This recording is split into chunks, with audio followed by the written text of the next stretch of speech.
Isang maprutas na araw po muli. Next, halika. Next, come here. Come, dito. Come, halika. Mabagsakan ka dyan ng rambutan. Dito, dali. Dito. Naninimot na lang sila niyan.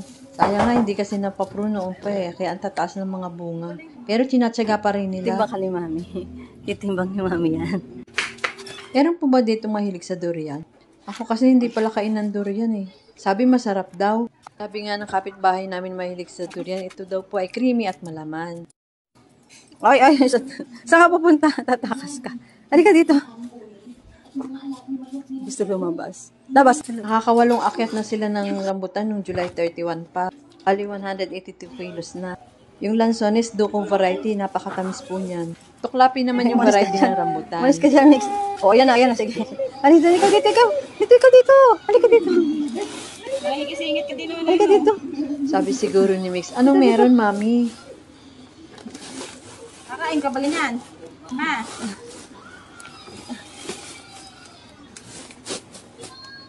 Kakain ka ba niya? Rambutan? Hindi po. Ha? May panggulo. Yung rambutan, pag matagal nang napitas, nangingitim. Yung Lanzones naman, pag pinitas mo, habang tumatagal, Hindi, tumatamis, Bebe. kahit maitim-itim.